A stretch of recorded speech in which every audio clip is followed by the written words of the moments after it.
10 თვიანი ერთობლივი პროექტის პრეზენტაცია, რომელსაც სამაუწყებლო კომპანია გურია ახალგაზრდა მეცნიერთა კლუბთან ერთად ახორციელებდა რესურს-ცენტრის დარბაზში შედგა. მოწვეულმა სტუმრებმა თავიანთი მოსაზრებები გამოთქვეს პროექტთან დაკავშირებით. თია იოსელიანი დეტალებით. პროექტი სახელწოდებით რატომ ავირჩიეთ ევრაზიის თანამშრომლობის ფონდის მიერ ფინანსდებოდა და მიზნად რეგიონის სამივე მუნიციპალიტეტის პირველი პირების და მათ მიერ არჩეულების საქმიანობის საზოგადოებრივ სააშკარავზე გამოტანას და მოსახლეობის წინაშე მათი პასუხისმგებლობისა და ანგარიშვალდებულების ამაღლებას ისახავდა. რეგიონისთვის ყველაზე პრობლემატურ და პრიორიტეტულ საკითხებზე პირდაპირ ეთერში მოწვეულ კომპეტენტურ სახელმწიფო საჯარო მოხელეებს და მაყურებელთა შეკითხვებზე უწევდა პასუხის გაცემა, რაც კონკრეტული გადაცემისთვის შერჩეულ თემას შეეხებოდა. სატელევიზიო დებატებისა და ღია ეთერების მეშვეობით მოსახლეობის აქტიური ჩართულობის ფონზე ყველა იმ მნიშვნელოვანი საკითხის განხილვა მოხდა, რაც ყველაზე მტკივნეულად დაისახებოდა ადგილობრივ მოსახლეობაზე. საერთო ჯამში ჩატარებული სულ 13 ღია ეთერი და 3 თოქ-შოუ სამივე მუნიციპალიტეტის ბიუჯეტის განხილვას, სოფლის განვითარების პროგრამის ფარგლებში ჩატარებულ სამუშაოებს, ჯანდაცვის სფეროში მომდინარე ცვლილებებს, სოციალურ თემებს, ბავშვთა უფლებებს და მდგომარეობებს, ახალგაზრდულ პრობლემებს, ტურიზმს, ფსიქიატრიას, წყალს და კიდევ სხვა ისეთ სერიოზულ საკითხებს მიეძღვნა, რომელთა მნიშვნელოვნება პროექტის დასაწყისში რეგიონში მოქმედი ყველა არასამთავრობო ორგანიზაციებთან შეხვედრისა და აზრთა შეჯერების შედეგად გამოიკვეთა. სტუდიაში შემოსული 100-მდე ზარს და ინტერაქტივის კითხვაზე გაცემულ 1997 მაყურებლის პასუხებს პრობლემების არსის უფრო ნათლად გარკვევასა და მათი დროულად მოგვარების საკითხში მნიშვნელოვანი წვლილი შექონდა. პრეზენტაციაზე მოწვეული სტუმრები არასამთავრობო ორგანიზაციებისა და ხელისუფლების წარმომადგენლები სატელევიზიო დებატების მიმართულების გამართლებულობაზე, მსგავსი ტიპის პროექტების გაგრძელების აუცილებლობასა და საჭიროებაზე საუბრობდნენ. თავად დონორი ორგანიზაციის ევრაზიის ფონდის წარმომადგენელი ზაალაზ მეფარიძე 10 თვიან სამუშაოს წარმატებულად მიიჩნევს და საკუთარ შეფასებებს აკეთებს. შეფასება არის ძირითადად პოზიტიური.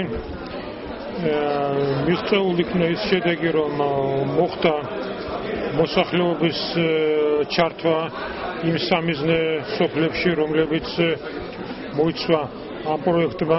ყურადღება მივაქციე იმას, რომ ეს პროექტი არ დაკმაყოფილდა მარტო იმ ამოცანებზე, რაც იყო განსაზღვრული პროექტით, არამედ რაც ახალი ინოვაცია შემოგვთავაზა იმით, რომ ჩაატარა გამოკვლევა.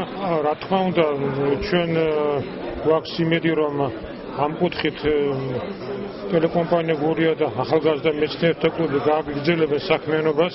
მნიშვნელოვანი მიღწევა ამ პროექტის არის, რომ აღდგა ეს ყველაზე ეფექტური საშუალება კომუნიკაციის, რასაც ტელეეთერი ქვია, საზოგადოებას და ადგილობრივ ხელისუფლებას შორის, პლუს ამას არასამთავრობო ორგანიზაციებს შორის.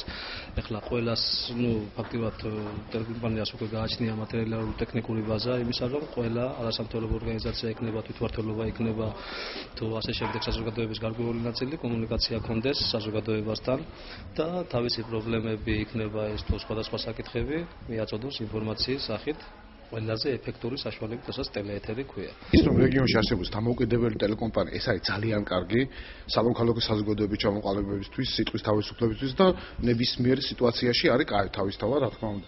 ხოლო რაც შეეხება ჩვენ რაში მოგვეხმარა ამ პროექტის განხორციელებამ, იმაში თუნდაც რომ ჩვენ ამ პროექტის მიხედვით გადამზადებული, რწმუნებული, დატრენინგებული, რწმუნებული არის თავისთავად ჩვენი ხელისუფლების წარმატება. იქიდან გამომდინარე, რომ რწმუნებული, რომელიც იცის ბიუჯეტიდან გამოყოფილი ფული რაში დახარჯოს სწორად, ეს თავისთავად არის წარმატება სოფლის რწმუნებულისთვისაც და იმ სოფლისთვისაც, სადაც ეს რწმუნებული მოგვაწევს.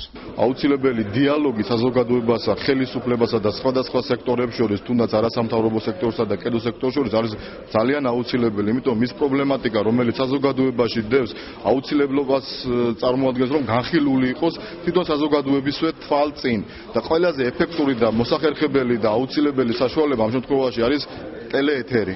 შესაძლებელია ტელეკომპანია გურიასა და ახალგაზრდა მეცნიერთა კლუბის მიერ შესრულებული ეს პროექტი და მეც პირადად საკმაოდ ბევრი რამ გავიგე იმ კვლევიდან გამომდინარე, რომელიც ჩაატარა ამ პროექტის ფარგლებში ამ ორგანიზაციებმა.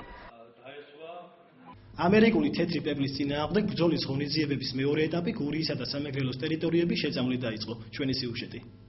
პეპლის მეორე თაობის წინააღმდეგ სწავლობა სხვადასხვა რაიონებში გავრცელების ინტენსივობის მიხედვით ხორციელდება. ყველაზე მაღალი ინტენსივობით გამორჩეული სამეგრელოსა და ოზურგეთ ლანჩხუთის ტერიტორიებთან ერთად ბრძოლის ღონისძიებები წელს პირველად ჩატარდა ჩოხატაურში.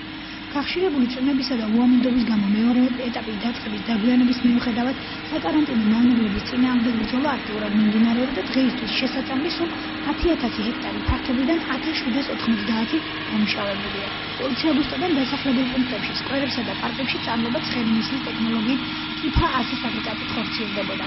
მაღალი ხეების დამუშავებისთვის კი იტალიური წარმოების აგრეგატის სკაუტი იყო გამოყენებული, რომელიც ულტრამცირე მოცულობიანი ცივი ტექნოლოგიითაა გამიზნული. როგორც რუსეთის უმნებლობის, ვეტერინარიისა და მცენარეთა დაცვის სამსახურში აცხადებენ, წელს პირველად ხორციელდება ამ ეტაპების ჩატარება ისეთი ძლიერი და ეფექტური საშუალებებით, რისთვისაც ზემოთხსენებული ამერიკული და იტალიური დანადგარებია გამიზნული.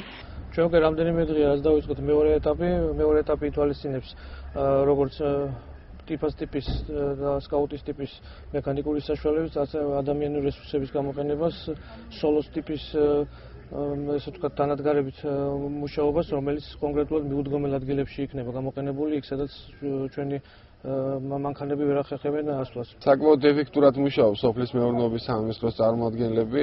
ეხლა მიმდინარეობს მეორე ეტაპი თეთრი პევლების წინააღმდეგ, მობილიზებულია ყველა ტექნიკა, ასევე მობილიზებულია ხალხი, რომელიც მზად არის სოლო აპარატებისათვის.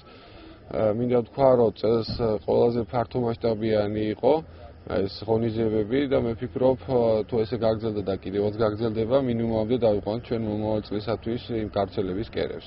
პირველ ეტაპზე ბრძოლის ღონისძიების ჩატარებისას, რომელიც 23 ივნისიდან 8 ივლისამდე მიმდინარეობდა, სულ 6700 ჰექტარი ფართობით დამუშავდა.